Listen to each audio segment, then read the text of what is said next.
Hello, everyone, and welcome to Why Visibility is Key to AppSec Efficacy. Hey, nice vocabulary word there, huh? What do you think?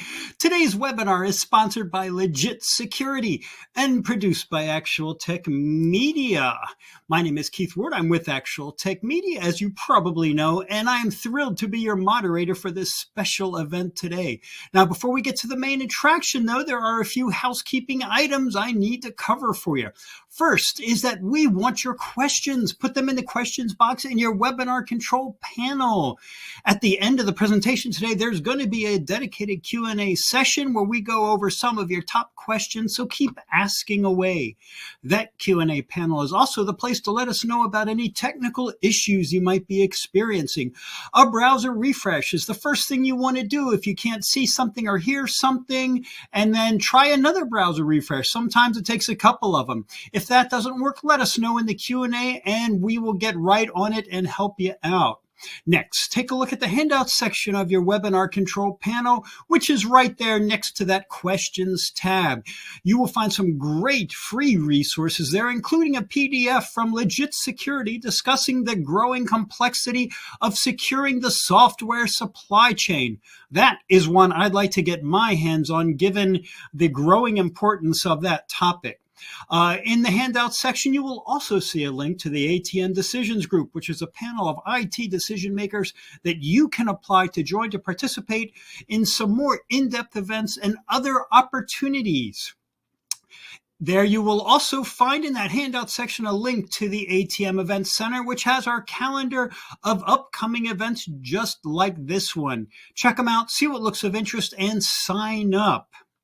Okay, up next, at the end of this webinar event, we will be awarding a $250 Amazon gift card to one of you here right now.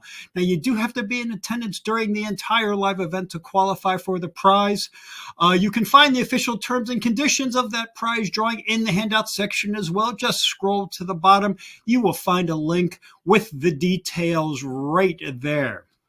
And with that, everyone, why don't we get to today's presentation? I just know it's going to be great.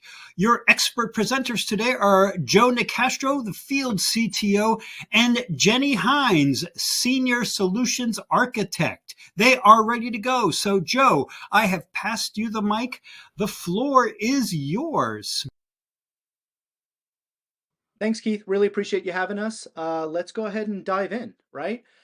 So here at Legit, largely our goal is really to help you understand your application security posture and make sure that it's legit, and then give you all the information that you need to prove it to you and your teams, right?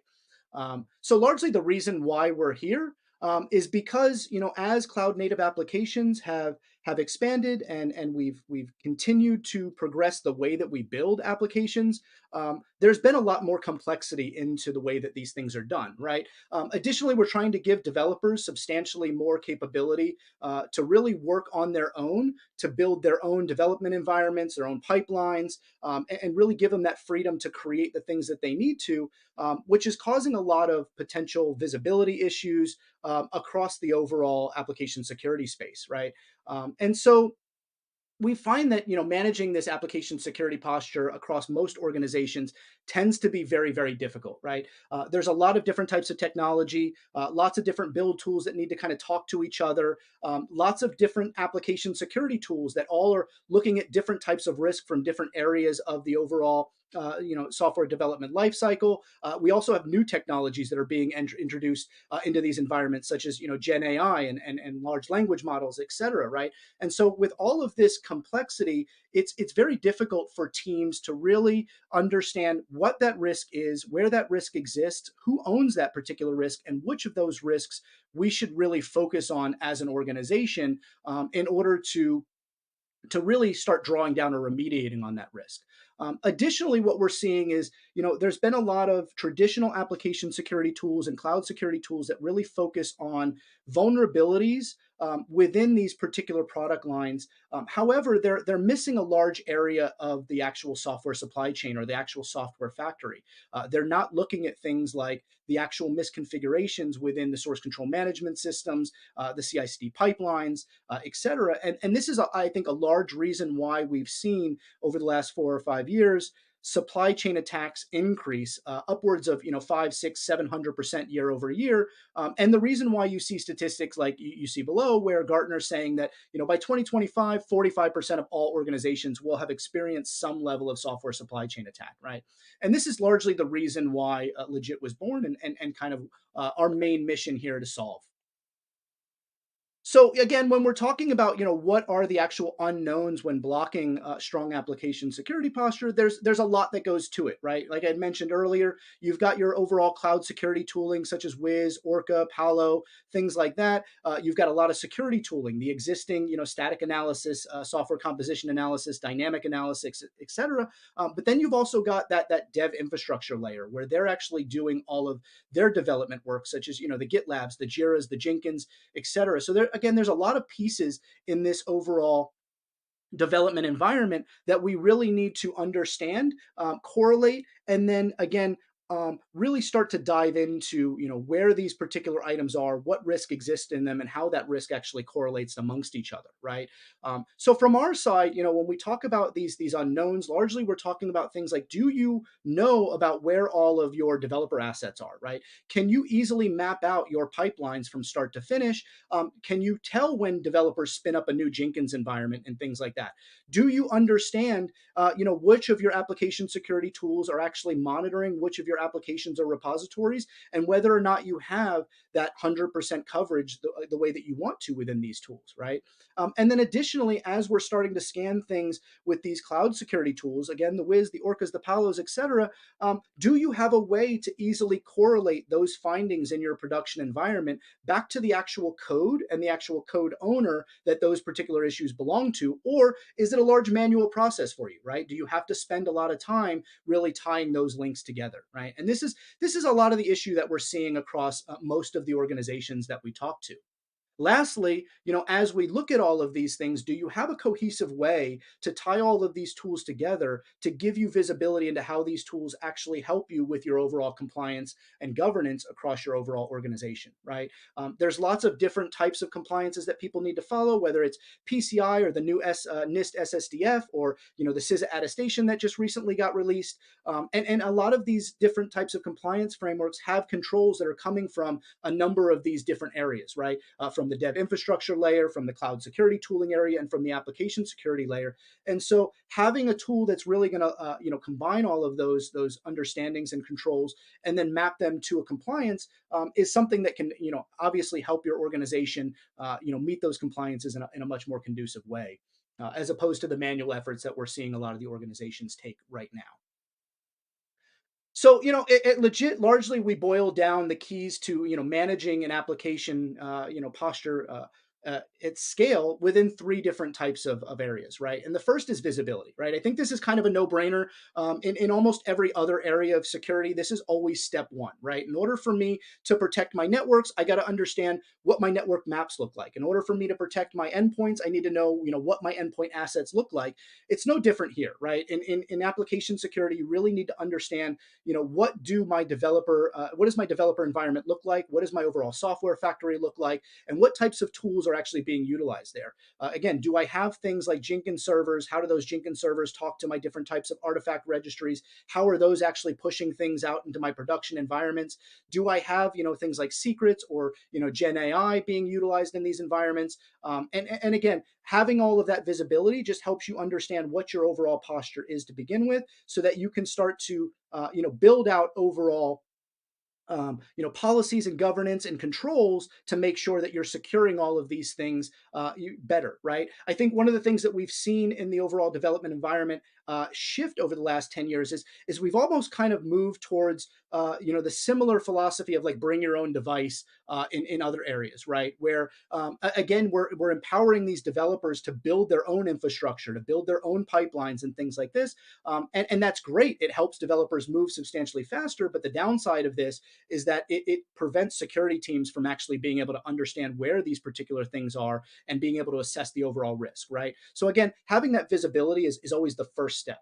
Secondarily, once you have that visibility, really understanding, again, how all of your particular findings across all your application security tools come together, whether those tools are being implemented properly in different types of CI/CD phases, and whether or not you have appropriate guardrails in place is extremely important, right? I think we all are fairly aware that my cloud security risks definitely correlate with my application security risks, which absolutely correlate with my software factory risks, right? But for some reason, as of now, we're still looking at all of these risks very separately. Most organizations that I talk to have a cloud security team, they've got a vulnerability management team or an application security team, and then they've got a DevOps team, right? And each of those manage different areas of the platform or the different areas of risk within these particular organizations. And what that causes is it causes more silos, and it doesn't allow for organizations to really correlate how that risk combines across the board for what we're looking at as a product security or an end-to-end product security viewpoint, right?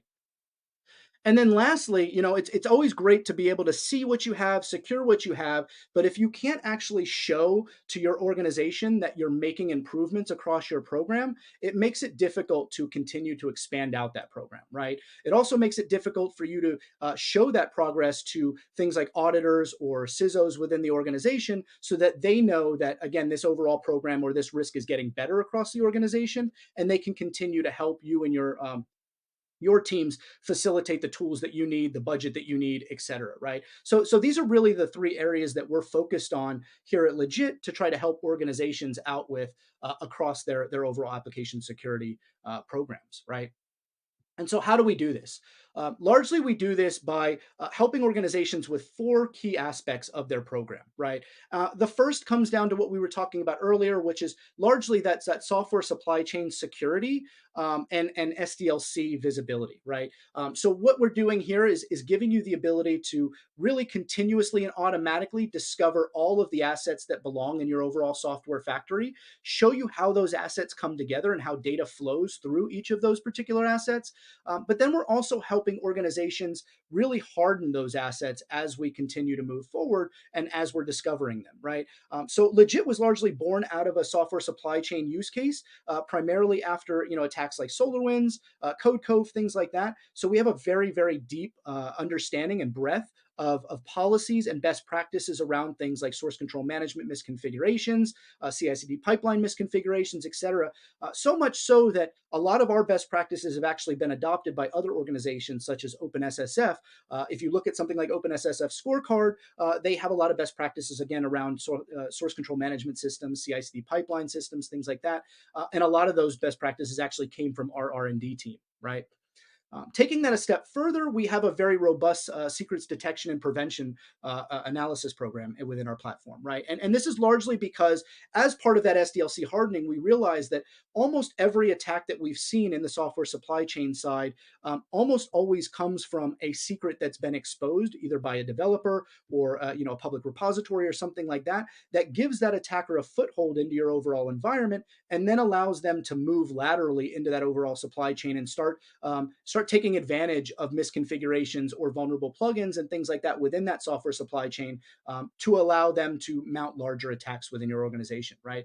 So again, not only do we identify secrets in code and in the history of your Git repositories, but we can also look for secrets in things like your Jira, your Slack, your Confluence, all of the other tools, log files, etc., all of the other areas where these particular secrets could be found by a malicious attacker and then utilized to get into your overall environment, right? I'll mention, in addition to all of our internal analysis, we also have the capability of integrating with a large number of application security tools on the market right now. So again, that static analysis, the software composition analysis, the dynamic analysis, even things like CSPM tools, again, like we mentioned, Wiz, Orca, etc. We can start to bring in all of those vulnerabilities into one single source of truth. Now, that's helpful in and of itself so that you don't have to go to a multitude of tools to actually look at all of that. But above and beyond just bringing all of that into one single pane of glass, the other goal here is to offer a different layer of business context that those other tools don't have, right? So when you run your scans with your SAST and your SCA and your DAS, oftentimes what they're giving you back is, hey, you should fix this because it has a criticality rating of high or critical or whatever that is, but it's not taking any of your environment into consideration. It doesn't look at things like what is the overall business impact of that application? Does it touch things like sensitive data? Are there other potential vulnerabilities or misconfigurations or risks within that pipeline that could exacerbate that overall issue, right? And so one of our goals here is not only to just ingest and aggregate all of that, but really help you make sense of the thousands of vulnerabilities and risks that you have within your organization so that you understand, hey, if I only have an hour or 2 hours within my team and we need to draw down as much risk as possible, what is it that I should actually be focusing on within my organization? Additionally, we can start to help out with things like tool rationalization, right? Do I have the appropriate tools and the appropriate controls running on my applications as necessary? And is there a possibility that maybe I have some high business applications that don't have appropriate controls? Or maybe I want to reduce my overall licensing with these particular tools and know that I don't need to cover all of my, low business impact applications with some of these, high cost application security tools. And maybe I just want to use them for my high business impact applications, right? So there's a number of different areas that we can kind of help out with that application vulnerability management as well. And then last thing that I'll mention is because we can see all of this from the application vulnerability standpoint to the secrets and the overall software factory itself, we can combine all of those risks to give you a very clear view and how your organization presents against a number of different compliances and controls. So, like I mentioned earlier, there's a number of different compliance frameworks out there: PCI, NIST, SSDF, CISA attestation, ISO, etc. And we have all of those mapped in within the platform. So once we do get connected into your overall environment, it makes it very easy for us to show you exactly where you have the appropriate controls in place, where you might have some gaps in those overall compliances, and then we can actually show you how to go about remediating all of those particular areas so that you can make sure that you do have the appropriate compliance when that auditor does come and ask some questions, right? So this is largely, in a nutshell, how Legit is approaching this overall problem in this space and trying to help out with this overall application security posture management within organizations and really help them scale these programs and make them substantially more robust as we kind of go on. With that said, I'm going to go ahead and hand it off to Jenny, one of our senior SEs, and she can actually walk through the platform and kind of show you in real time exactly what these capabilities look like and all the feature set that we have to offer. Thanks, Joe. That was a great overview. So let me jump into the platform itself and show a little bit more about what Joe was referring to. So, when we walk through this, there's really three layers that I'm going to touch on. So, Joe mentioned, one being able to build out that overall infrastructure layer, then being able to look at it from an application view, and then the overall management aspect. So those are the pieces that I'm going to touch on, starting on this SDLC graph that we build out. So mentioned that visibility is not a new issue, but it is a consistently hard problem to solve. So being able to map out what exists in your environment. So here we can see that we've connected into our GitHub instance. We see that there are some pieces that maybe are following our, certified pipeline or standards that we have set. So we're using GitHub Actions. Developers are pulling images from the GitHub Container Registry, and then we're deploying to Kubernetes. But we can see that Legit has also discovered other aspects like, hey, a developer spun up an ADO pipeline. How are we able to determine that? We look at things like configuration files. We also look at build logs, webhooks, etc. But just being able to show the shadow IT that we can uncover. So we know that this is a problem to manage, especially if we're trying to really support development instead of just being the office of no, being the office of yes if, but that starts if we can, get that full visibility here. So moving on to a another example. So here we have our mobile dev team. We can see they're using GitLab.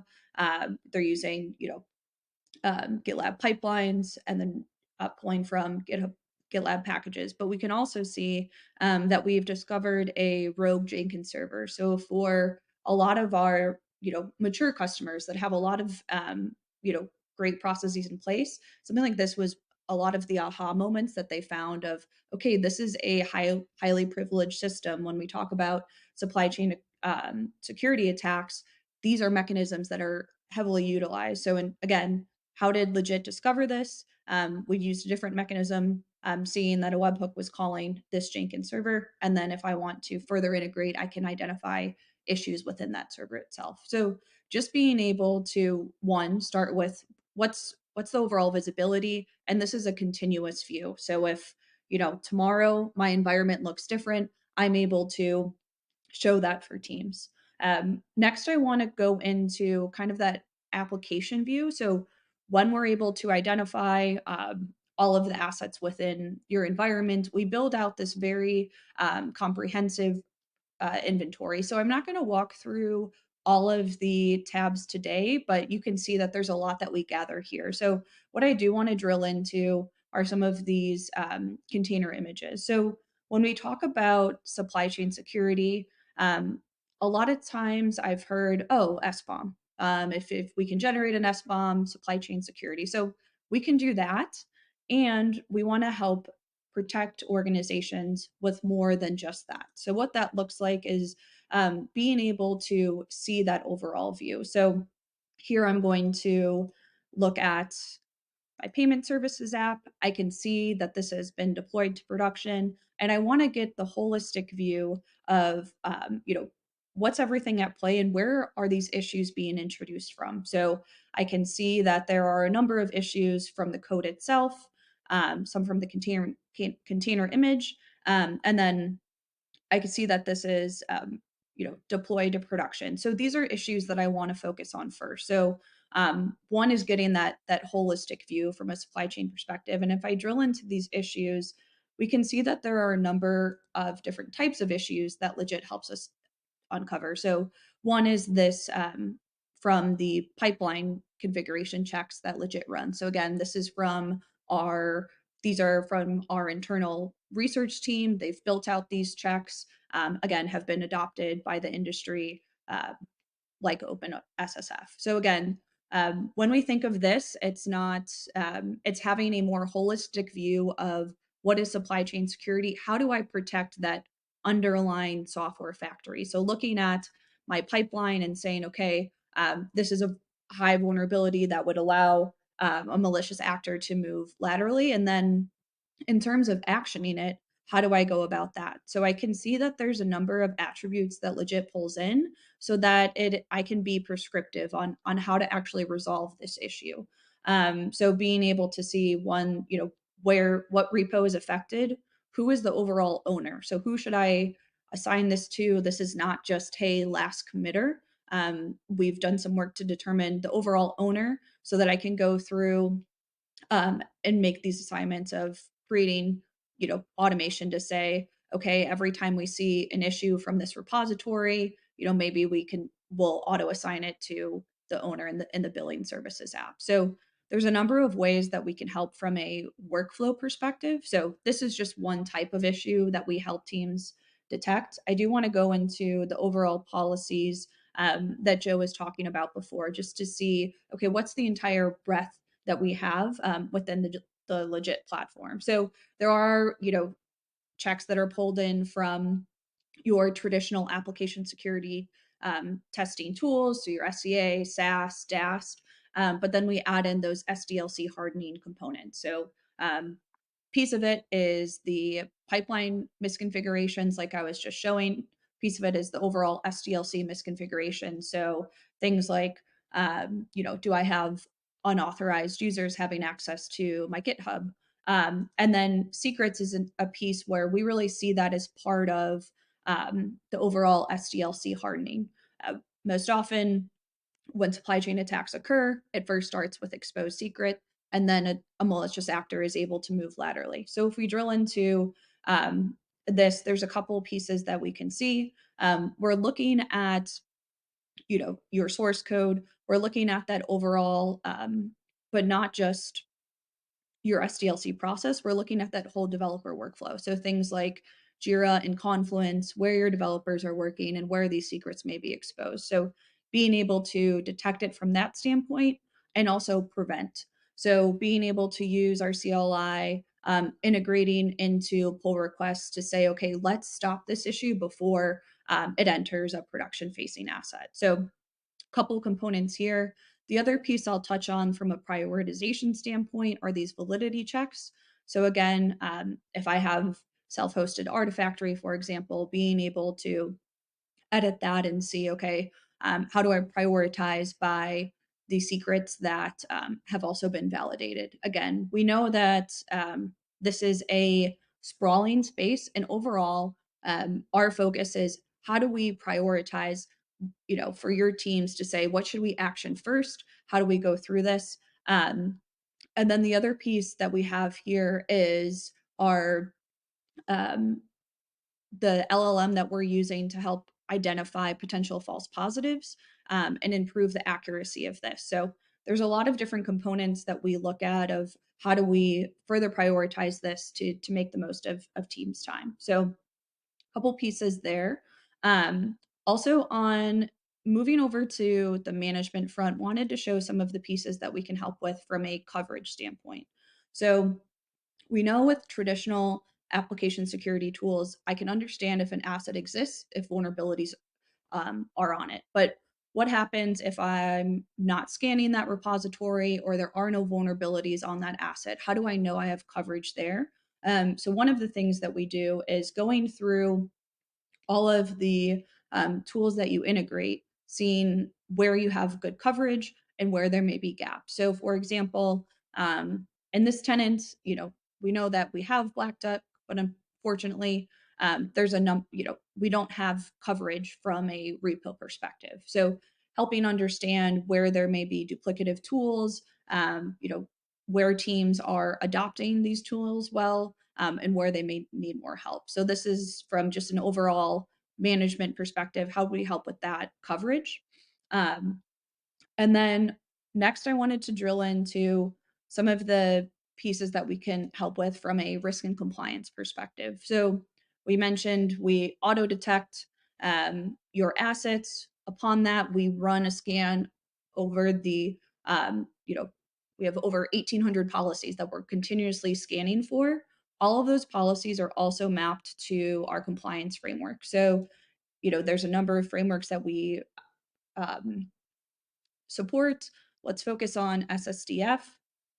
So here, this is really a continuous compliance view. Instead of teams having to wait for, an annual review, this can continually say, okay, where are we at and where are issues, you know, affecting our compliance. So if we want to further drill in, we can look at the Android app, for example, see which issues are affecting our compliance, and then go from there. So my computer is working with me. Not a patient person, but here we go. So just being able to see, where do we have these failed checks? So being able to go through, let's show this one. Maybe the Android app is doing well. Let's look up a billing service.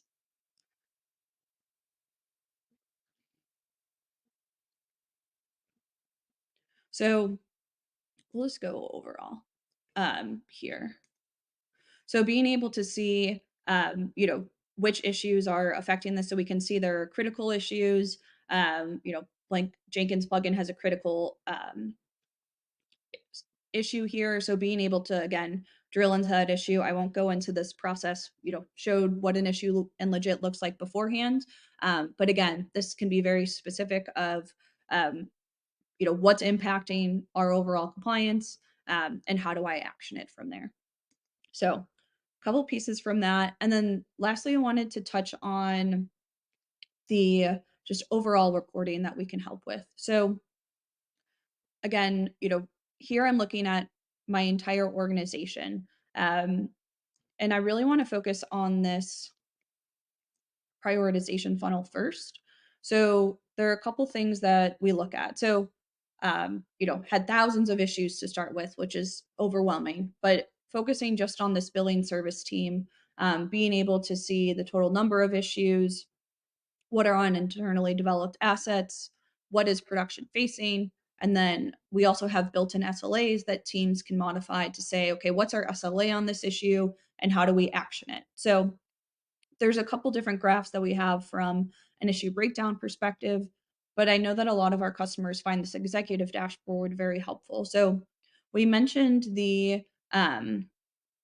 concept of product units. So really you can just think of these as flexible groupings to map to the structures that you already have in place in your organization. So can be an application, a line of business, a team, etc. So being able to say, okay, for this specific application, what's our overall legit score? So this comes from, again, being able to ingest and correlate the data from multiple different tools, but also adding in, you know, the legit view based on the work that our research teams do. So having that overall legit score, so that you can have a single source to go off of instead of, hey, this tool called it, a high, this tool called this issue a critical. How do we have something that's consistent? So being able to see the number of critical issues, which repos are impacted, and then we can also see some of that trending over time. So, being able to show some of the good work that's being done in security. It's easy to identify when we're not doing a great job, but it's hard to show all of the good work that's occurring. So a lot of this to really be able to show where improvements are happening, trending over time. And then the other thing that I like to touch on from a product unit perspective is just the ease of use. So for a lot of my customers, they'll integrate with their CMDB. They already have a structure set to say, okay, we have all of our application IDs, we have our, GitLab organizations. Like, how can you just replicate that instead of recreating the wheel? So that's something that we ingest. So for example, for the billing service app, if we identified, new assets that were mapped to this, I could automatically put it in the billing services view, and then they could action from there. So just the overall upkeep of that is maintained by Legit instead of someone having to go through and manually update an inventory. So these were the core pieces that I really wanted to touch on. Oh, one more thing, just from a overall management perspective. So on the Gen AI piece, Joe mentioned a couple of these things. So um, there are a lot of different queries that we can uh, work through. So everything is really built on this query engine. So the way I think of it is, what are some questions that you want answered? Come to the query engine to help solve it. So in terms of, things like repositories that are using large language models, so being able to go through that process, okay, these are ones that, maybe we want to have additional checks on or going through that. Also being able to see where secrets are exposed in public repositories. So just a lot of different ways that we can go through it. I can also build out my own query. So here, I want to look at open issues for a certain CVE. I have the ability to search that across the entire organization and then look at those issues. So again, a lot of flexibility of how I can use this.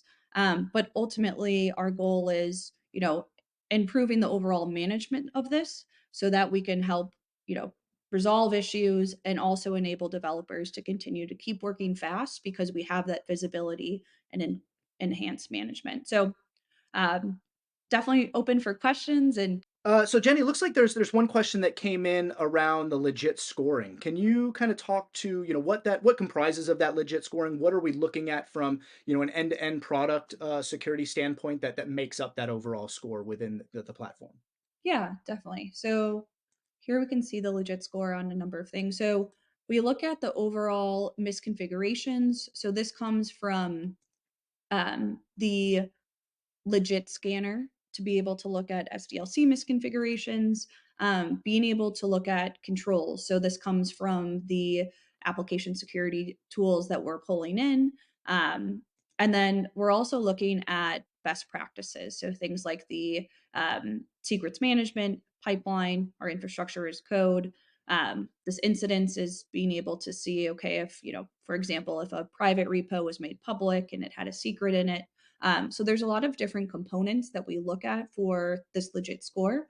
Um, some of the other ways that we influence this is with that um, business and environmental context. So the business context coming from that product unit, we're able to say, hey, these are critical assets or these are production facing assets. And then that environmental context, since we're able to, or the environmental context is the piece of, hey, this is production facing asset. We're able to gather that because we integrate, with some cloud workload tools like Wiz and Orca, et cetera. So a couple pieces there. Good question. No, that's super helpful, right? And I think the key point there is really like you were mentioning is that we're not just looking at one single piece. It's really looking at that entirety of the repository, the application, whatever that may be, holistically end to end when we're building that score, which really gives you an understanding of the holistic risk as opposed to again piecemealing this together across the different types of disparate tools that you might have. That's awesome. One of the other questions that came in, we use this term ASPM or Application Security Posture Management. It means a lot of different things to a lot of different people. So, in your own words, what would you say Application Security Posture Management means for us, and how does that what is our real differentiator here at Legit in your opinion? Yeah. So ASPM, it's a term that Gartner rolled out last year. I think there's 9 different, subcategories of it. So there's a lot of individuals that are reaching in saying, "Hey, we do one piece of it. We're ASPM." Um, from our standpoint, our whole platform fits in ASPM. But really, it's just to note that application security is evolving. So it's no longer just, the ingesting of, um, you know, application security tools. It's looking at your overall software factory, issues that occur there. And then that management layer. How do I manage this at scale?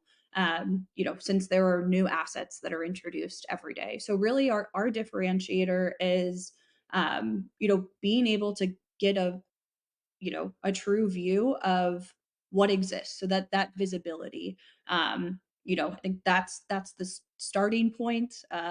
Asset management has been the core of, all factions of security. So looking at your application asset management, and then having a flexible enough um, platform that I can, work within my enterprise of what already exists, um, and action issues off of that. So I think the inventory, and then I know it's may seem small, but the product unit piece, just the flexibility that we have there, to really manage your overall application security program. Nice, nice. No, I appreciate that. Last question that I think we have time for. So you mentioned, legit going beyond applications, traditional application security tooling, and you even kind of showed some of that. If you wouldn't mind, kind of maybe talking through, why is that important, right? Like where do you feel that those gaps are in those existing application security tooling, and how do those gaps affect overall organizations, and why should they even care about protecting other areas outside of the traditional application security tooling that we have? Yeah.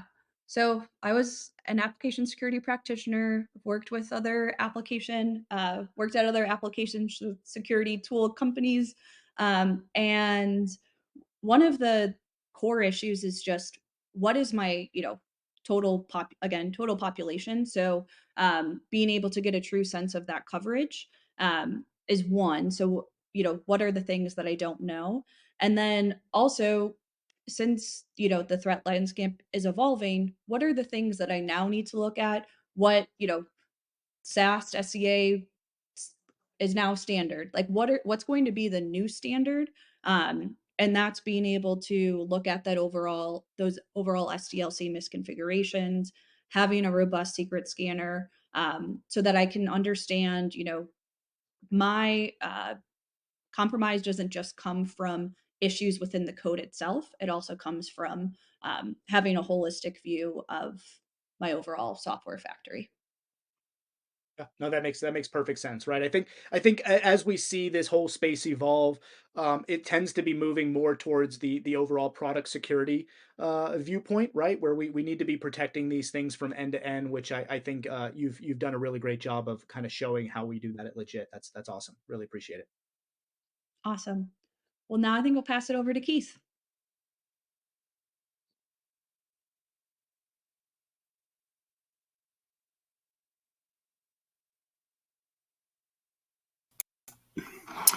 Thank you so much, Jenny, for passing it back. And what a great presentation that was, with Joe providing kind of the context and overview, and then going right into the demo, seeing it in action. Always love that. And we really appreciate your answers in the Q&A.